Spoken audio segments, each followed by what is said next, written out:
이 말씀이 여러분께 은혜가 되십니까? 그러길 바랍니다. 근데 어떤 사람들에겐 이 말씀이 거의 폭력적으로 들릴 수도 있습니다. 사실 여러분, 기뻐하라라는 그 말 자체가 명령형으로 쓰일 수 있는 말이 아니거든요. 뭐 저쪽에 숨어 있던 사람들에게 여러분 기뻐하십시오. 뭐 우리나라가 해방이 되었습니다. 이럴 때는 아마 그 아주 드물게 해당될 수 있는 경우가 있겠지만, 기쁨이라고 하는 그것을 명령형으로 기뻐해라고 하는 건 그건 사실 맞지 않는 말이죠. 마치 제가 가끔 옛날에 그렇게 우리 어머니한테 당했었다 그랬잖아요. 막 울고 있으면 뚝 그러면 뚝 하고, 웃어 그러면 헤헤 웃으면 아, 우리 애가 옛날에 이렇게 말 잘 들었다고. 그게 얼마나 폭력적입니까? 그렇죠? 기뻐하라라는 것은 정말 기뻐할 만한 상황이 돼가지고 그 기쁨을 상승시키는 작용을 할 때는 그게 말이 될지 모르지만, 기뻐할 수 없는 사람에게 기뻐하라라고 하는 말은 많은 경우 자칫 잘못하면 참 폭력적이 될 수 있는 것이죠. 더군다나 항상 기뻐하라니 좀 너무하지요. 그나마 오늘 본문 중에 기도하라는 말은 뭐 우리가 예, 기도해야 되는데 제가 못합니다, 이렇게 인정할 수 있는 말인 것 같아요. 우리가 하나님을 믿는 자로, 예수님을 나의 주라 고백하는 자로 기도하는 것이 당연한데, 그렇게 하고 있지 못하다면 예, 맞습니다 라고 할 만하지만, 근데 그 말씀조차도 쉬지 말고 기도하라 그러니까 어떻게 쉬지 않고 계속 기도를 하겠습니까? 그리고 감사하라, 마치 독재자가, 교주가 하는 말 같은 것이죠. 그것도 범사에, 모든 일에 네가 어떤 상황에 있든지 감사하라 하니까, 이 말씀을 참 우리가 많이 듣지만 이것이 기쁠 때는 괜찮아요. 이 말씀 자체가 맞습니다, 내가 지금 기쁘고 기도할 만하고 감사할 만합니다 할 땐 괜찮은데, 우리의 삶엔 그렇지 않은 경우들이 어쩌면 많은 사람들이 더 많지 않을까 싶습니다. 물론 오늘 그 말씀에 전제가 있어요. 그죠? 그 18절 뒷부분에 보면 이것이 그리스도 예수 안에서 너희를 향한 하나님의 뜻이다라고 말씀하셨으니까, 지금 이 말을 듣는 청자는 누구냐 하면 예수를 그리스도라고 인정하는, 예수님이 나의 구주이시고 나의 주님 맞습니다라고 인정하는 우리들 같은 사람들에게, 너희는 이제 예수님을 만났고 그래서 너희들이 그를 구주라 주라 고백하는 자들이라면 이래야 돼라고 말씀하시는 거지만, 뭐 그렇다 해도 계속 말하지만, 뭐 좋을 때는 모르지만 힘들고 아플 때는 이런 말씀들이 더 우리를 궁지로 몰아넣지 않습니까? 상황도 힘든데 하나님의 말씀, 목사님은 기껏 와가지고 위로한다고 믿음이 필요합니다, 자매님 기도하셔야 됩니다, 뭐 이러면 그게 위로가 되기보다 우리한테 더 큰 짐이 되고 내가 더 저쪽 궁지로 몰리는 것 같고 그럴 때가 많단 말이죠. 근데 아마 이 바울 사도 이분도 이 글을 이제 데살로니가 전서인데, 이 데살로니가 전서를 기록할 땐 좀 바쁘게 써서 그냥 간단하게 쓴 것 같아요. 너무 단순하지 않습니까? 물론 뭐 진리는 단순하다라고 말하지만, 이게 단순하게 해놓고는 이제 바울 사도가 나중에 감옥에 갇힙니다. 감옥에 갇혀서 빌립보 교회에 편지를 보내는데, 아마 감옥에 갇혀서 이 말씀을 다시 자신이 묵상한 것 같아요. 그리고 이 이야기에 마치 해설서처럼 보낸 곳이 있는데, 그것이 빌립보서 4장 4절에서 7절까지입니다. 이 말씀을 보면 지금 우리가 읽었던 항상 기뻐하고 쉬지 말고 기도하고 범사에 감사하라고 하는 그 모든 단어들이 다 다시 반복되면서, 근데 마치 해설서처럼 이렇게 설명돼 있습니다. 여러분 빌립보서 4장 4절에서 7절을 한번 보셔요. 주 안에서 항상 기뻐하라. 여기도 항상 기뻐하라라고 하고 있죠. 여기 근데 또 반복해요. 내가 다시 말한다. 기뻐하라 그래요. 그러면서 지금 그 기쁨을 뭐랑 관련 짓고 있냐 하면, 너희의 관용을 모든 사람에게 알게 하라. 주께서 가까이 계시다, 가까이 오고 계시다, 이런 의미로 말하고 있어요. 관용이라는 게 여러분 뭐예요? 헤아림? 또는 온유, 인내, 용서 뭐 이런 단어거든요. 기쁨과 관용이 이렇게 여러분 서로 상호작용을 한다는 것을 인정하십니까? 기쁨이 관용을 상승시키고요. 잘 관용할 수 있으면 그 관용은 우리의 기쁨을 상승시키게 돼 있어요. 물론 따지자면 뭐가 먼저예요? 그랬어요? 기쁨이 먼저죠. 정말 그 안에 기쁨이 있는 자가 비로소 온유하고 용서하고 인내하고 이럴 수 있겠죠. 근데 그런 것을 경험하면 용서와 온유와 헤아리는 이런 것들을 경험하면서 우리 안에 또 다른 어떤 기쁨이 우리를 찾아와요. 그 상승된 기쁨이 우리로 하여금 더 넓은 영역에서 우리가 관용하게 하고 그 관용은 또 우리를 기쁘게 하고 그런 존재로 우리를 이렇게 상승시키게 되는 거죠. 그런데 여러분, 기쁨이 내 안에 있으려면 그 기쁨과는 절대로 같이 있을 수 없는 게 있어요. 다시 말하면 그게 있고서는 기쁨을 누릴 수 없는 그게 있다는 거죠. 뭐겠어요? 오늘 말씀 속에서 찾아보면 그게 염려예요.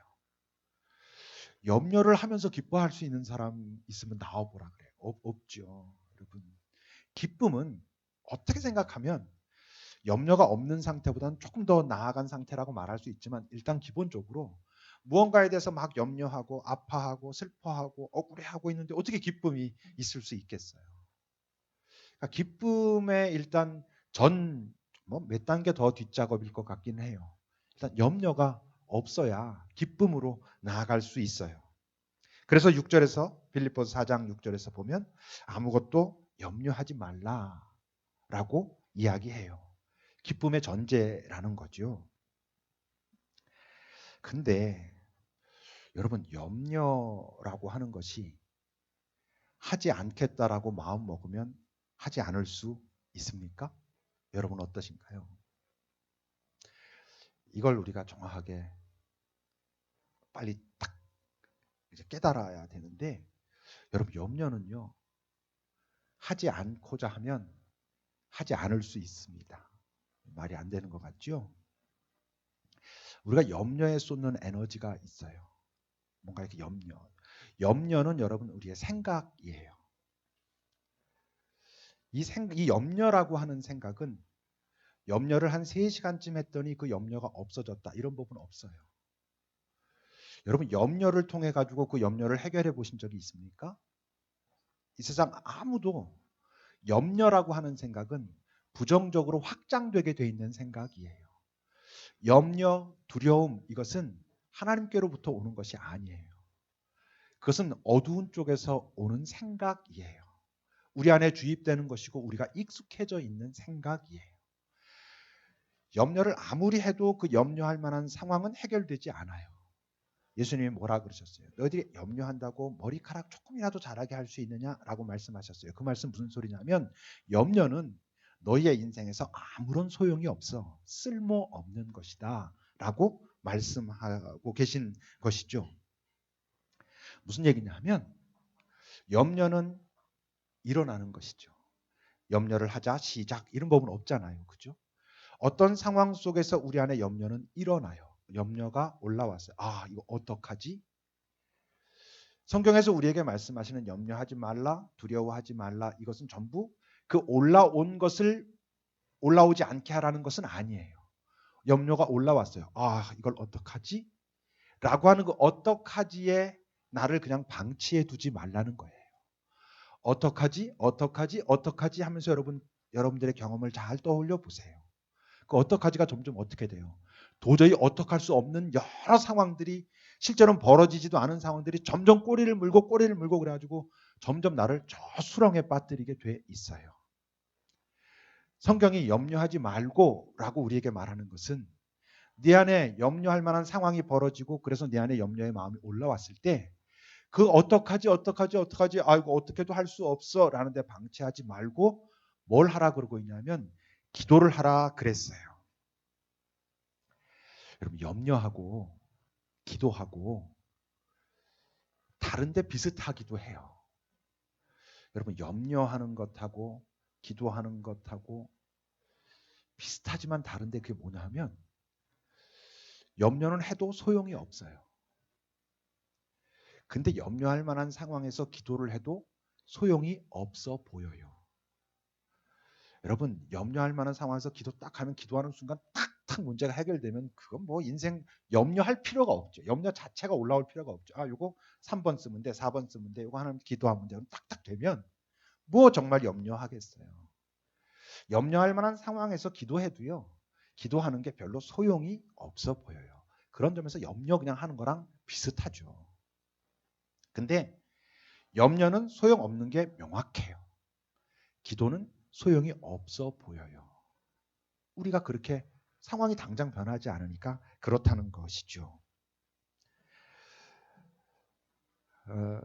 이거를 여러분 꼭 기억하셔야 돼요. 믿음이란 지금 오늘 이 말씀이 누구에게 주어졌냐 하면 예수를 그리스도라고 나의 구주이십니다. 예, 당신이 나를 구원하셨습니다. 라고 고백하는 사람들에게 주어진 말씀이라 했잖아요. 그러면 여러분들의 인생에서 염려할 만한 상황들이 벌어졌을 때 인생이 뭐 그런 일들로 막 가다 보면 계속 그런 만한 일들이 있잖아요. 그런 일들이 일어났을 때 선택해야 되는 거예요. 어떤 선택? 그래서 계속 어떡하지? 이건 어떡하나? 어떡하나? 하고 있을 것인지. 여러분 어떡하나 해서 생각이 날고 답이 나올 것 같으면 그렇게 심각하게 고민 자체가 되지 않아요. 어떡하지라는 말 자체가 뭐야? 난 지금 어떻게 해야 할지 모르겠다. 이런 뜻이잖아요. 그래서 계속 염려에 나를 방치할 것인지 아니면 하나님 내가 지금 이런 문제 때문에 이렇게 힘들고 아프고 염려가 되고 막 미쳐버릴 것 같습니다. 라고 그분께 나아갈 것인지 그것을 선택하는 그 선택의 기점이 뭐냐 하면 우리에게 그분을 향한 믿음이 있느냐 없느냐 하는 거예요. 아까도 말한 것처럼 염려할 만한 상황에서 보면 그냥 염려하고 있는 것이나 기도하나 소용이 없어 보이기도 하고 없기도 하고 그래요. 별로 다른 게 없다는 것이죠. 근데 거기가 이제 내게 믿음이 있느냐 하는 거예요. 그분이 나를 보고 계시다. 그분이 나를 알고 계시다.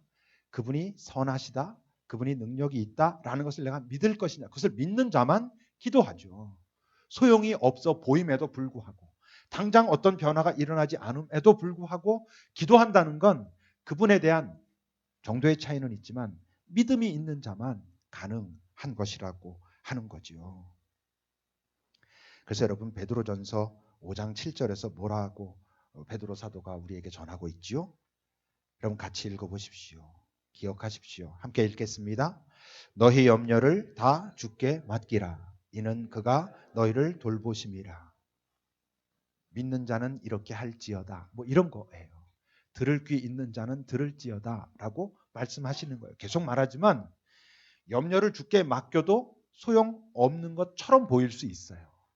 당장 해결되지 않으니까. 그런데 하나님을 경험한 모든 사람들은 어떻게 고백하냐면 네가 그런 염려할 만한 상황이 있을 때 두려움이 다가올 때 그때 거기에 너를 방치하지 말고 그분을 기억하고 그분께 너의 그 염려를 구하라. 고하라. 그분께 아뢰라 라고 말하고 있어요. 근데 오늘 다시 그 빌립보서로 와보면 염려하지 말고 모든 일에 기도하고 간구하라라고 하는데 그 기도의 전제가 있어요. 어떤 전제예요? 감사라고 하는 전제가 있어요. 근데 이 감사도 우리가 참 오해하고 있는 거예요. 우리도 모르게 착각하고 있고 우리도 모르게 그 초점을 놓치고 있는 게 있어요. 누가 나한테 선물을 줬어요.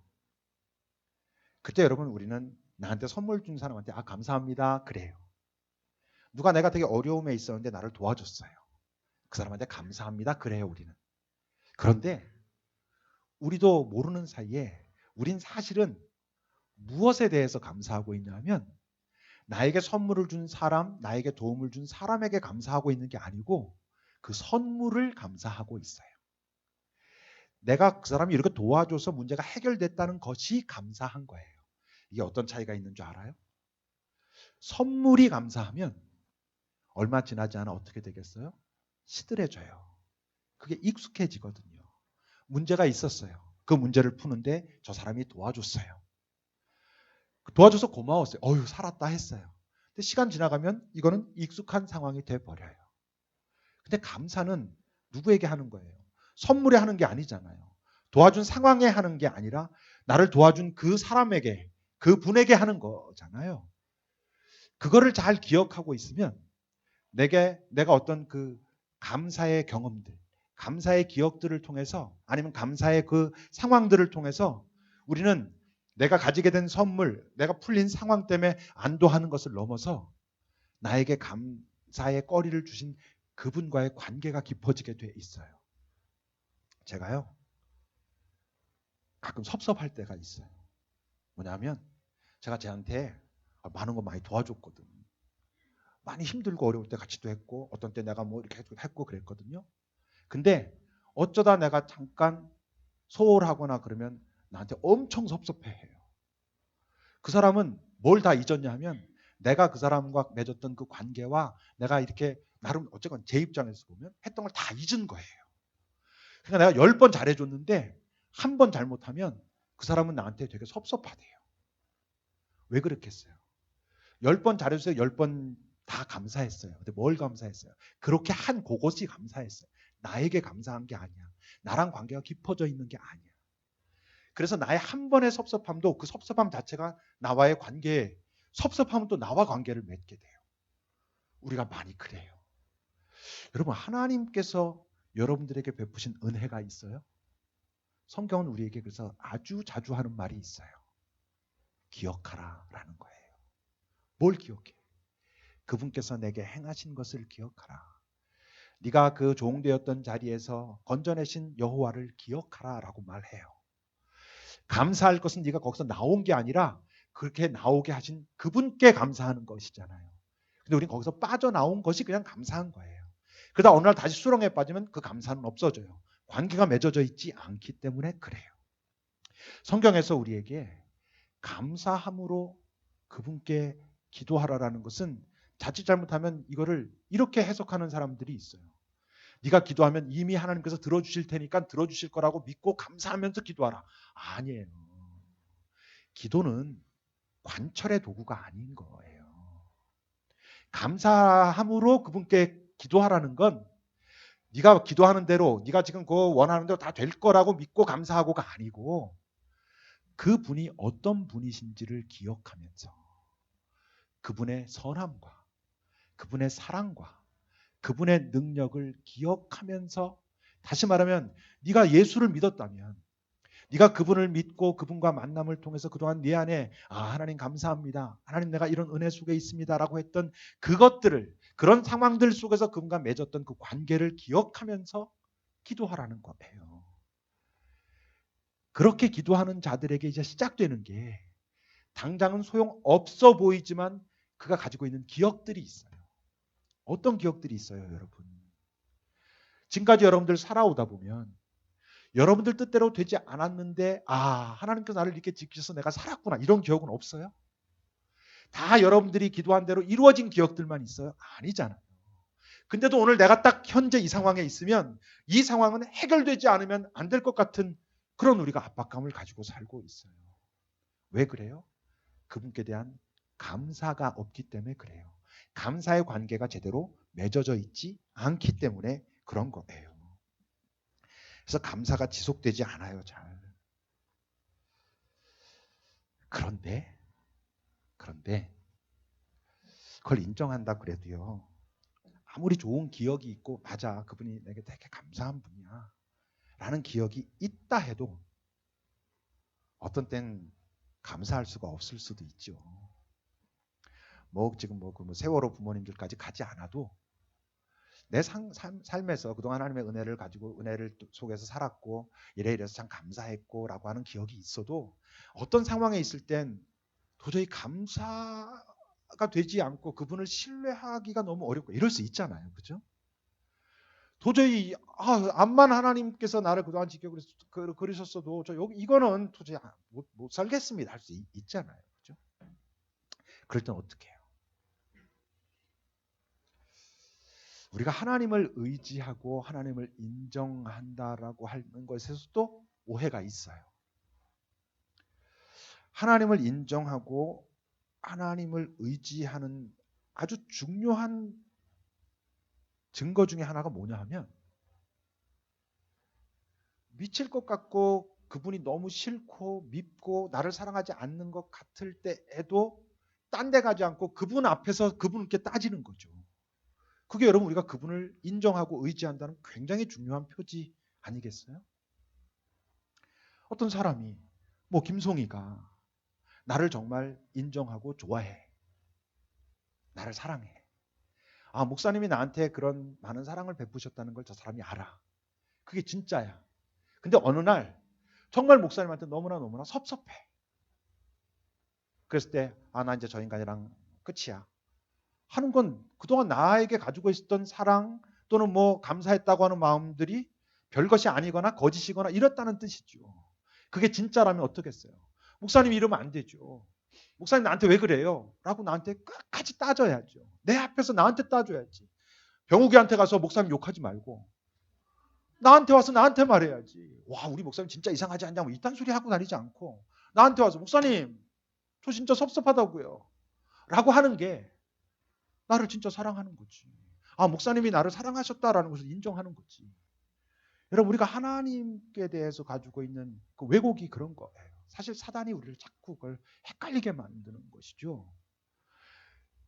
감사함을 기억하고 잘 기억하면 지금 이 자리에서 내가 버틸 수 있는 어떤 것들이 있어요. 때론 근데 도저히 감사할 수 없어. 그때도 딴 데 가면 안 돼요. 그분 앞에서 버티면서 그분과 따지고 뭐 어떻게 해야지. 근데 그럴 땐 꼭 구해야 될 게 있어요. 막 따지면서도 한편으로는 어떤 긍휼을 구해야 되냐면 제가 하나님이랑 이렇게 따지고 하나님께 원망하고 불평하고 막 개기다가 저 스스로 지치지 않을 수 있는 힘을 주십시오라고 기도하셔야 돼요. 지치면 끝나거든요. 지치지 않아야 돼요. 지치지 않을 힘은 항상 주셔요. 그분 앞에 가서 있으면 지치지 않도록 우리를 하신다는 것이죠. 이제 그런 과정을 거쳐서 오늘 빌립보서 4장 7절에 보면 그렇게 될 때 모든 지각에 뛰어난 하나님의 평강이 그리스도 예수 안에서 아까 데살로니가 전서에서 그리스도 예수 안에서 너희를 향하신 하나님의 뜻이다 이랬잖아요. 여기서 똑같이 그리스도 예수 안에서 너희 마음과 생각을 지켜주실 것이다. 그러셔요. 아까도 말했죠. 기도는 관철의 도구가 아니에요. 기도를 통해서 우리가 얻는 것은 내가 원하는 것을 관철하는 게 아니고 기도를 통해서는 내가 원하는 그 상황 위에서 평화와 자유를 경험하게 되는 거예요. 평강과 자유를 경험하게 되는 그 이유가 내가 원했던 대로 해결돼서 그럴 수도 있고요. 내가 원했던 대로 되진 않았지만 그 문제로부터 내가 훨씬 자유로워지고 새로운 시각을 갖게 돼가지고 자유로워질 수도 있어요. 하나님께서 결국 그렇게 우리를 인도하셔요. 근데 오늘 우리가 읽고 있는 이런 말씀들이 딱딱딱딱 되진 않아요. 기뻐하고 간용하면서 감사함으로 기도하면 평강과 마음이 딱 나 기도했는데도 왜 평강이 없지요? 이렇게 말하는 게 아니라 사실은 그 안에서 되게 긴 투쟁들이 필요해요. 나중에 가보면 그런 과정을 거쳐가지고 그 상황이 아니고 내가 내공이 쌓이는 거예요. 어려움이 그 다음에 닥쳐왔을 때도 또 시작이구나. 하나님 제가 또 이 문제를 가지고 이제 시작합니다 하는 그 문제 자체에 대한 새로운 시각을 갖게 되고 그럴 때 이 세상의 문제를 다 가지고 살아가는 이 세상의 모든 사람들이 문제를 가지고 살아가는데 그 사람들이 그런 우리들을 보면서 너는 그렇게 어려운 상황 속에서 어떻게 그렇게 할 수 있니? 라고 우리에게 호기심을 갖기 시작하는 거예요. 우리 인생은 망하지 않아요. 그분 앞에 서 있는 한, 그분을 떠나가지 않는 한, 이 세상이 뭐라 말하든 내가 지금 당장 어떻게 될 것 같은 그 우리의 느낌과 관계없이 우리 인생은 절대로 망가지지 않아요. 지난 10달 또는 뭐 지금까지의 여러분들의 인생이 어떠셨는지 또는 현재의 여러분들의 삶의 상황들은 어떤지 우리가 다 다르죠. 근데 기억하세요. 쓸모없는 거 하지 마세요. 쓸모없는 거 뭐예요? 염려예요.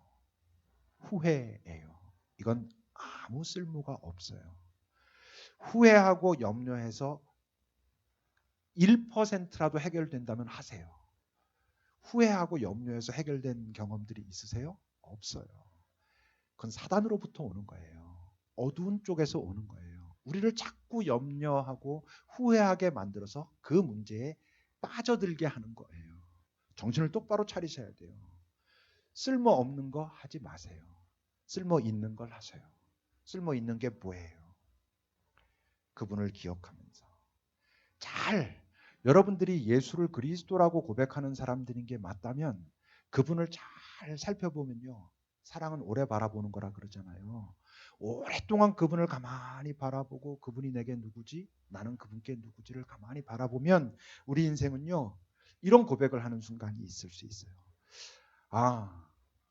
지금 이런 문제 자체가 아니라 여기서 그냥 내가 내 삶이 끝 해도 괜찮구나. 여러분 이런 순간들이 우리에게 있어요. 감정의 유희가 아니에요.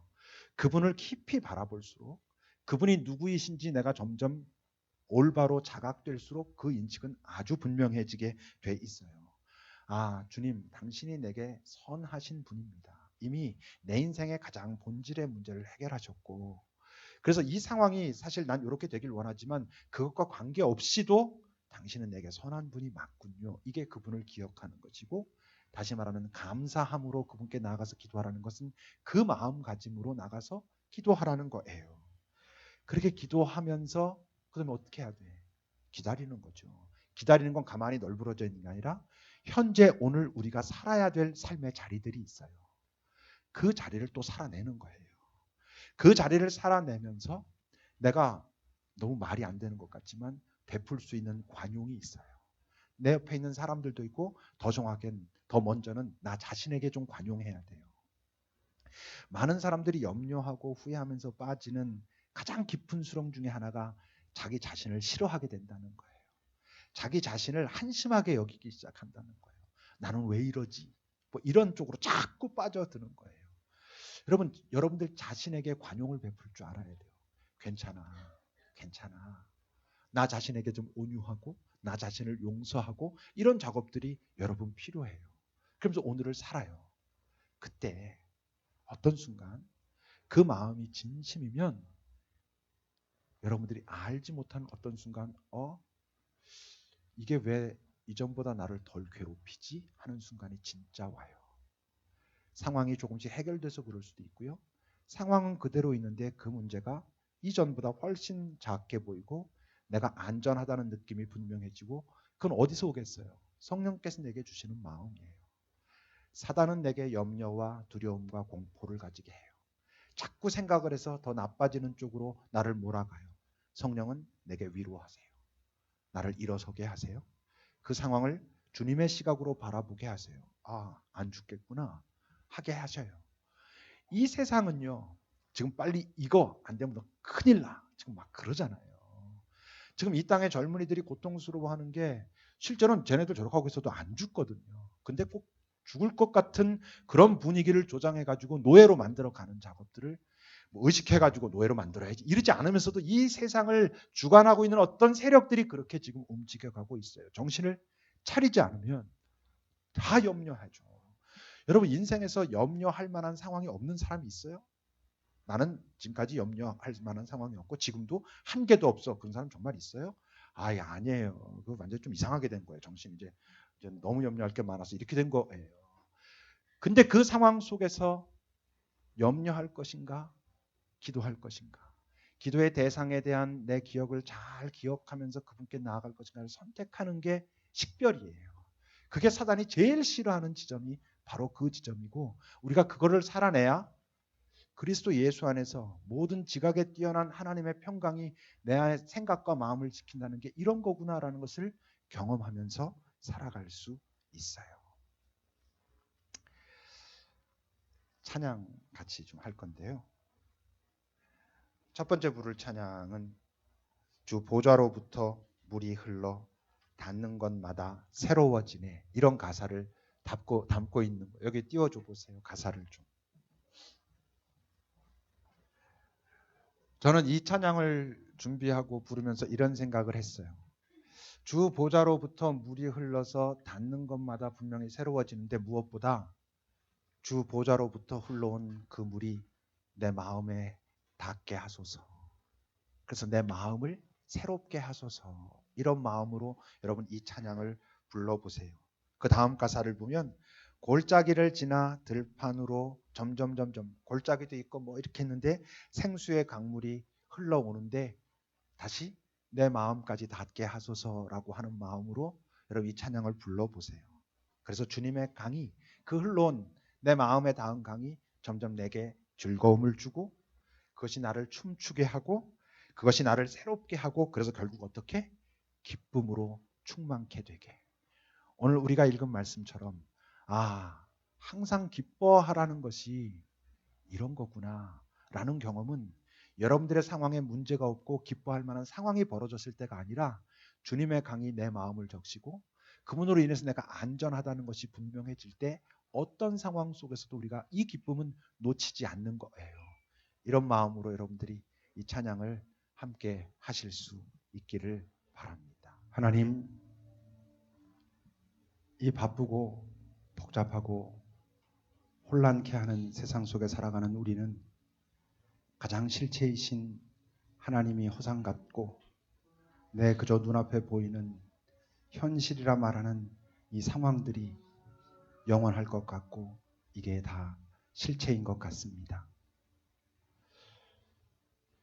우리가 하나님을 믿는다면 이 땅에 어두운 영이 주관하고 있다는 것도 우리가 잊지 않도록, 그래서 내가 보고 있는 그것이 내 주님께서 보고 계신 그것과 같은 것을 보고 있는지 같이 느끼고 있는지 확인하지 않고 살면 우리도 알지 못하는 사이에 휘둘리게 된다는 것을 기억하도록, 예수를 믿으면서도 이 땅에서 예수님처럼 보지 못하고 사는 인생이 이 다음에 가장 억울한 인생이 될 것이라는 것을 기억하도록, 이 세상이 말하는 질서에 나를 그냥 편입시키지 않도록 거기에 편입시켜 놓고는 염려하고 그 생각을 따라서 점점 나 자신을 아무렇지도 않은 것으로 여겨가는 그런 수렁에 우리가 빠지지 않도록, 특별히 이 땅의 젊은이들 각자 자신만의 아름다움이 있다는 것을 기억하고 이 세상이 말하는 질서가 아니라 하나님 앞에 자신을 세우고 감사함으로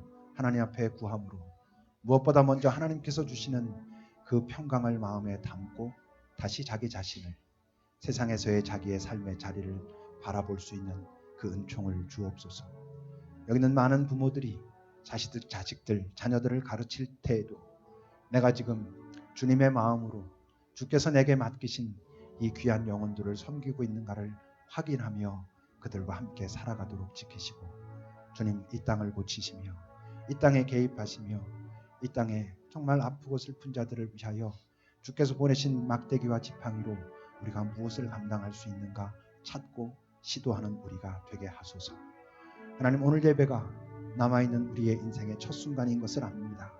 이제 이 시간 다시 한번 내 주께서 내게 기대하시는 것이 무엇인지, 내 주께서 내게 하라 하시는 그 기쁨이 무엇인지, 그 기도는 어떤 것인지, 감사가 무엇인지 우리가 기억하며 이 땅을 살아가도록, 이 세상에 있는 사람들에게 결국 그 삶이 소망이 된다는 것을 우리 자신부터 확인하도록 인도하옵소서. 우리 주 예수 그리스도의 은혜와 하나님의 사랑과 성령님의 교통하심, 감사의 주일 하나님 앞에 감사함으로 예배하는, 하나님을 기억함으로 감사를 기억해내는 이 귀한 하나님의 백성들 위해 나가서 살아내야 할 그 모든 삶의 현장과 그곳에서 만나고 사랑하고 섬겨야 될 모든 영혼들, 이 땅에 아프고 눌린 자들, 그리고 저 미얀마 흰카콘에 있는 그 귀한 영혼들과 그 교사들 위해 언제나 함께 하시기를 간절히 축원하옵나이다. 아멘.